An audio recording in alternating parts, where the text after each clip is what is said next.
In 2025, Omega isn't just about moon watches and dive classics. Beneath the surface, there is serious value, and some underrated models that collectors are quietly scooping up.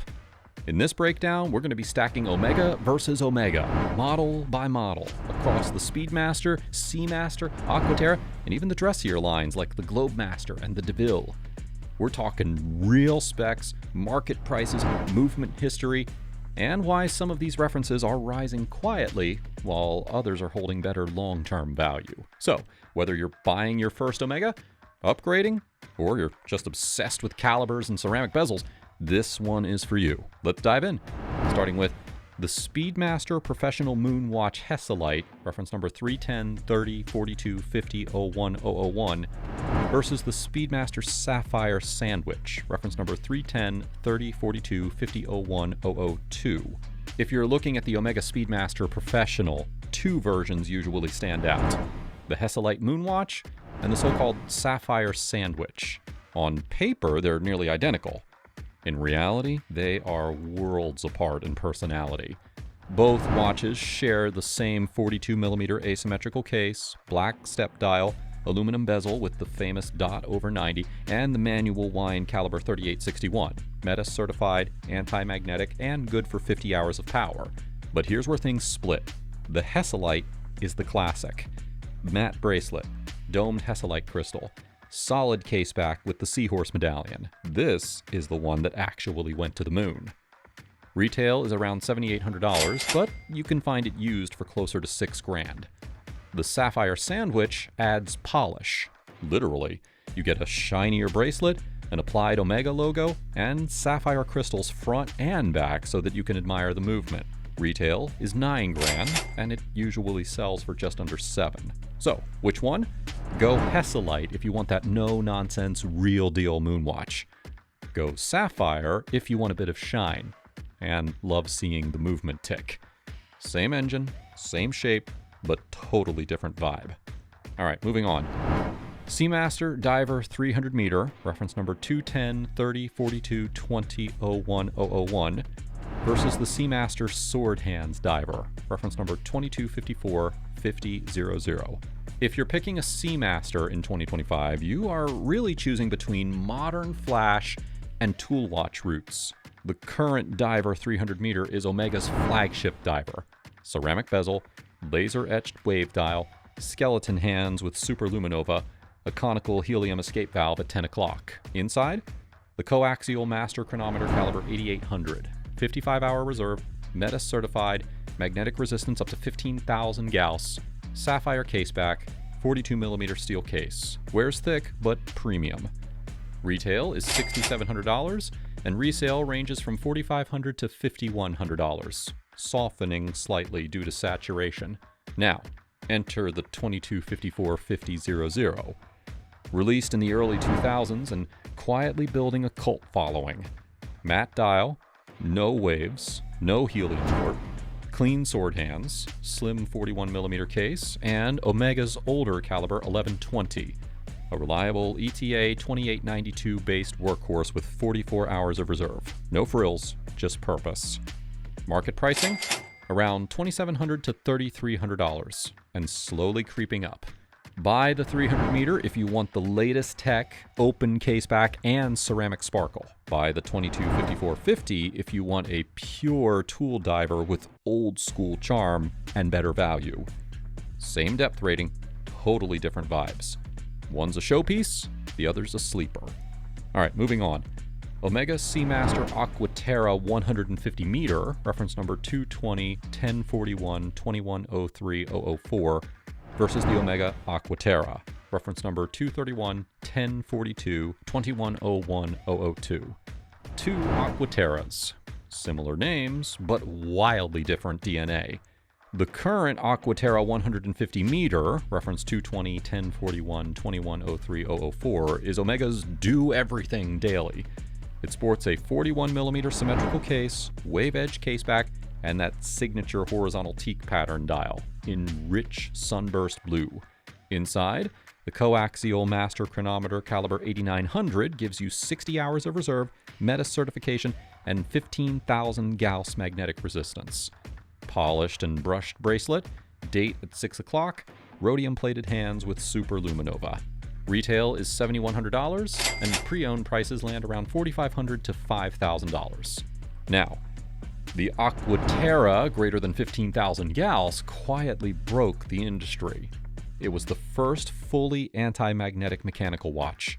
Over 15,000 gauss resistance with no soft iron cage, just non-ferrous movement materials. Yellow accents on the seconds hand and minute track give it a scientific edge. Inside, the caliber 8508, visible through the sapphire caseback. Discontinued, but still trades between $4,000 and $4,800 depending upon condition, sometimes higher due to rarity. Buy the Aqua Terra 150 meter if you want a refined, modern daily that covers all bases. Buy the 15,000 gauss if you want under-the-radar horological innovation, and the OG of anti-magnetic watchmaking. Alright, moving on. The Omega Speedmaster 57 manual wind, reference number 332-1041-5101-001, versus the Speedmaster reduced, reference number 3510-5000. The Speedmaster 57 is Omega's nod to the original 1957 broad arrow, with a modern twist. At 40.5 millimeters, it's thinner than the Pro, has a sandwich dial with vintage loom, broad arrow hands, and a manual wind caliber 9906. Coaxial, meta-certified, column wheel chronograph with a 72-hour reserve. It's luxury grade, but it leans retro cool. Retail is $10,700, though you will find it used at around $7,800 to $8,500. Now, the Speedmaster reduced, different league, different legacy. At 39 millimeters, it wears compact and casual. Inside is the caliber 3220, an automatic ETA base with a Dubois de Praz chrono module. Watch nerds used to dismiss it as not a real speedy. Now, it's a vintage sleeper. Lightweight, charming, and increasingly collectible. Used prices range from $2,400 to $3,200, though some pristine ones are climbing past $4K. The 57 will give a vintage look with modern movement tech and flagship finishing. Buy the reduced if you want entry-level charm with real Speedmaster style, and don't mind a modular setup. Same spirit, different eras. One is refined nostalgia, the other is low-key history catching up in value.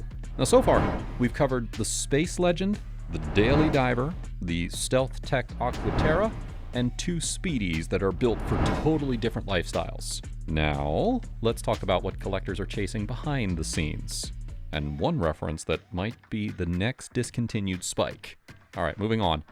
The Omega Constellation Globemaster, reference number 130-3339-2103-001, versus the De Ville Hour Vision, reference number 431-3341-2101-001.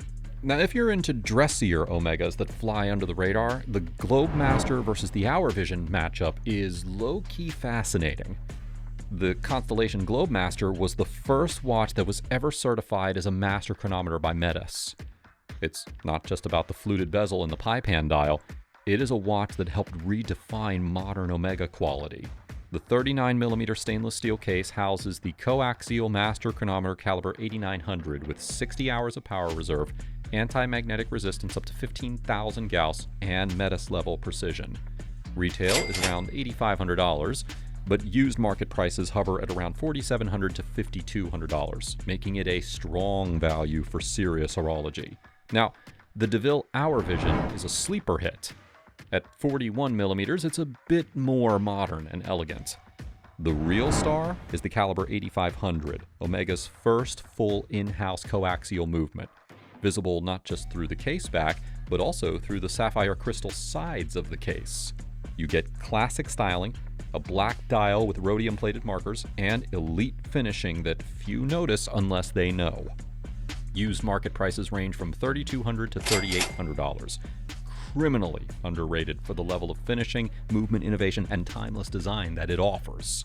The Globemaster gives modern certification and future collectible status, while the Hour Vision offers insane movement finishing at a bargain price. Either way, you're getting Omega beyond the obvious. Alright, moving on to one more. The Omega Seamaster Planet Ocean 43.5mm, reference number 215 3044 2101 versus the Omega Seamaster Ultra Deep, reference number 215 3246 2106 001. If you are after serious dive specs in 2025, this is Omega's heavyweight matchup. The Planet Ocean 600-meter versus the Ultra Deep 6,000-meter. The Planet Ocean 43.5mm is a modern classic. It brings a black ceramic bezel with liquid metal diving scale, 600 meters of water resistance, and a helium escape valve. Inside, you'll find the coaxial master chronometer caliber 8900 with 55 hours of reserve and META certification. It is a serious dive watch that still wears well on the wrist. Retail is $8,000, but pre-owned models run around $5,500 to $6,200. The Ultra Deep, on the other hand, is an all-out engineering flex. Originally tested at the bottom of the ocean, this 45.5mm beast is rated to 6,000 meters. Yes, really. Made from Omega steel and powered by the caliber 8912, it is ISO certified and absolutely overbuilt in the best way. Retail is $13,900, with used prices around $10,800 to $11,500. Don't buy the Planet Ocean if you want something truly extreme. Buy the Ultra Deep if you want the most hardcore mechanical diver that you can wear on your wrist. They both dive deep. One fits daily. The other breaks records. All right, now it's your move. Drop your wrist size and budget in the comments, and I'll make sure to reply with 2 Omega models that make sense for you. Every watch that we have covered today offers something different. From anti-magnetic tech to heritage styling, high-spec dive tools to daily wearable chronographs. If this helped you cut through all of that noise, well then do us a favor. Hit like, subscribe, and save this video for your next boutique visit or gray market scroll. Oh, and if you want a full comparison for your own collection, just ask. Until next time, wear what fits, buy smart, and never pay hype tax.